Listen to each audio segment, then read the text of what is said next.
मेरठ का एक खौफनाक हत्याकांड, प्यार, धोखा और अंधविश्वास की सच्ची कहानी। मेरठ उत्तर प्रदेश में 2025 में हुआ एक ऐसा हत्याकांड जिसने पूरे भारत को हिलाकर रख दिया। ये कहानी प्रेम, विश्वासघात और अंधविश्वास के खतरनाक जाल में फंसे कुछ लोगों की है, जिसने एक निर्दोष व्यक्ति की जान ले ली। इस केस में प्रेमिका ने अपने प्रेमी के साथ मिलकर अपने पति को मौत के घाट उतार दिया और उसके शव को 15 टुकड़ों में काटकर एक ड्रम में भर दिया और उसके अंदर सीमेंट डाल दिया। मगर चलिए इस कहानी को शुरुआत से देखते हैं। 2016 में मेरठ निवासी सौरभ राजपूत की मुलाकात मुस्कान रस्तोगी से हुई। दोनों के बीच प्रेम हुआ और कुछ सालों बाद उन्होंने शादी कर ली। लेकिन यह शादी सौरभ के परिवार को पसंद नहीं आई, क्योंकि मुस्कान एक अलग जाति से थी। इसके बावजूद दोनों ने अपने रिश्ते को मजबूत बनाए रखा। सौरभ मर्चेंट नेवी में जॉब करते थे और लंदन में पोस्टेड थे। शादी के कुछ समय बाद सौरभ लंदन चले गए, जबकि मुस्कान अपनी बेटी के साथ मेरठ में रहने लगी। इस दौरान उनकी जिंदगी में एक तीसरा व्यक्ति साहिल शुक्ला आया, जो मुस्कान को पहले से ही जानता था। सौरभ के लंदन में रहने के कारण मुस्कान की नजदीकियां साहिल से बढ़ने लगी। साहिल, जो पहले से ही मुस्कान को पसंद करता था, अब खुलकर उसके साथ वक्त बिताने लगा। मुस्कान ने उसे यह यकीन दिला दिया कि वह अपने पति के साथ खुश नहीं है और वह साहिल से सच्चा प्यार करती है। साहिल शुक्ला अंधविश्वासी प्रवृत्ति का था और आत्माओं, तंत्र मंत्र जैसी चीजों में विश्वास करता था। मुस्कान ने इस बात का फायदा उठाते हुए उसके लिए स्नैपचैट पर एक फर्जी अकाउंट बनाया, जिससे वह साहिल शुक्ला की मरी हुई मां के नाम से चैट करती थी। इस फर्जी अकाउंट से वह साहिल को यकीन दिलाने लगी कि उसकी मां की आत्मा मुस्कान को पसंद करती है और चाहती है कि वह दोनों साथ रहें। धीरे धीरे साहिल पूरी तरह से मुस्कान की बातों में फंस गया। मुस्कान ने उसे यह विश्वास दिलाया कि अगर वह उसके पति सौरभ को रास्ते से हटा दे तो वो दोनों एक साथ रह सकते हैं। साहिल अब पूरी तरह से मुस्कान के इशारों पर नाचने लगा था। मुस्कान और साहिल ने मिलकर सौरभ को मारने की साजिश रची। 4 मार्च 2025 को जब सौरभ लंदन से मेरठ अपनी पत्नी और बेटी से मिलने आया, तब मुस्कान ने सौरभ की फेवरेट सब्जी कोफ्तों में बेहोशी की दवाई मिलाकर खिला दी।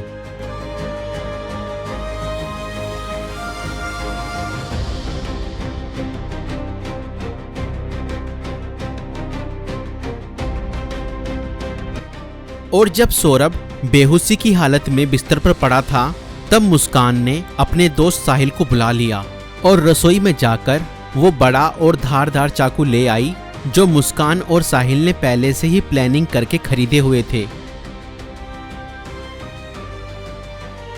और करीब 20 मिनट तक साहिल ने मुस्कान को बताया कि कैसे उसे अपने पति का वध करना है।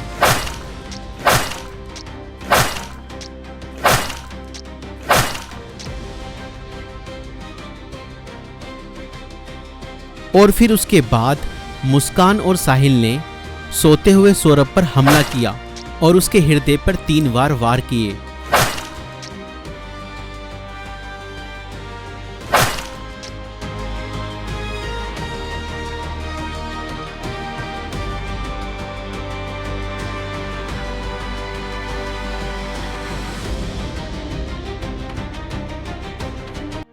और घर में पड़े कूलर को भी ऑन कर दिया ताकि उसकी आवाज किसी को भी ना सुनाई दे। जब उन्होंने सौरभ को खत्म कर दिया, उसके बाद वह उसकी बॉडी को बाथरूम में ले गए।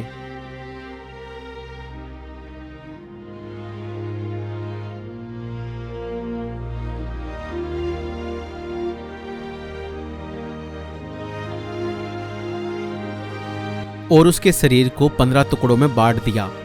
सौरभ को खत्म करने के बाद उन्हें इस बात की चिंता हुई कि अगर सब बरामद हो गया तो पुलिस उन तक जरूर पहुंच जाएगी। इसलिए उन्होंने सबको ठिकाने लगाने की योजना बनाई और मुस्कान बाजार जाकर एक प्लास्टिक का ड्रम खरीद लाई। और मुस्कान और साहिल ने सौरभ के शव के टुकड़ों को उस प्लास्टिक ड्रम में डाल दिया और ऊपर से सीमेंट भी डाल दिया ताकि उसकी बॉडी की स्मेल बाहर ना जाए। और उसके बाद उन्होंने उस ड्रम को घर के एक कोने में रख दिया। इसके बाद मुस्कान और साहिल ने सौरभ के मोबाइल फोन से उसके सोशल मीडिया अकाउंट को एक्टिव रखा।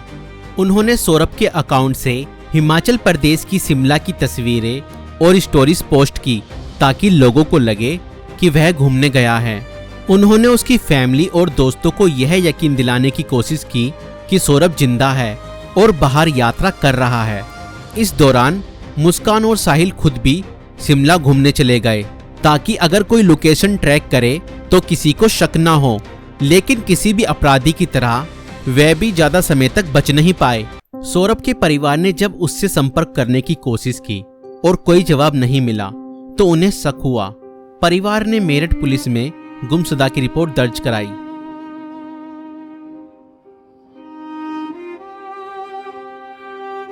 और इसी बीच मुस्कान ने अपने माता पिता को बताया कि शायद सौरभ का मर्डर हुआ है और उसके घर वालों ने ही उसका मर्डर किया है। मगर मुस्कान के पिता ने कहा, नहीं बेटा, किसी के भी घर वाले कितना ही नाराज हो जाएं तो भी ऐसा कदम अपने बेटे के लिए नहीं उठा सकते। बेटा मुझे सच सच बताओ, सौरभ कहाँ है? मुझे सच्चाई बताओ, मैं किसी से कुछ नहीं कहूँगा। और तब मुस्कान ने अपने पिता को बताया कि उसने और साहिल ने मिलकर सौरभ को खत्म कर दिया है। और इतना सुनते ही मुस्कान के पिता ने पुलिस को सारी खबर बता दी।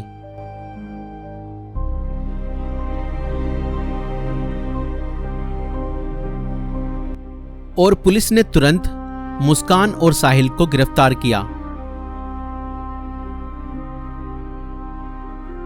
और उस प्लास्टिक ड्रम को भी बरामद किया जिसमें सौरभ के शव के टुकड़े थे।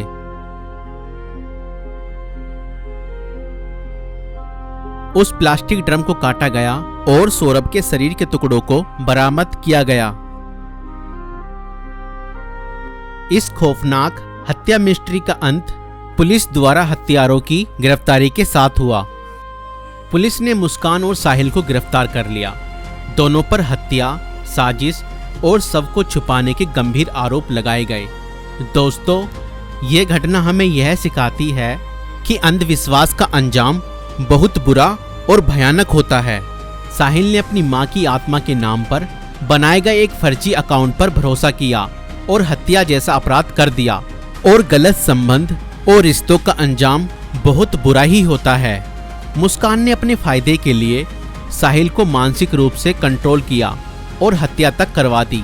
और कानून से कोई नहीं बच सकता, चाहे अपराध कितना भी चालाकी से किया जाए। पुलिस की जांच और सबूतों के आधार पर अपराधी पकड़े ही जाते हैं। इसलिए रिश्ते सोच समझकर बनाएं और जीवन साथी चुनने से पहले सामने वाला मानसिक रूप से कैसा व्यक्ति है यह जानने की कोशिश करें। साथी चुनते समय सूरत पर नहीं, सीरत पर ध्यान दें। इस वीडियो को बनाने का उद्देश्य संसार में बढ़ रही बुराइयों से अवगत कराना है। दोस्तों, आपकी इस वीडियो को लेकर क्या राय है हमें कमेंट्स में जरूर बताएं। और ऐसी और वीडियो देखने के लिए हमारे YouTube चैनल को सब्सक्राइब जरूर करें।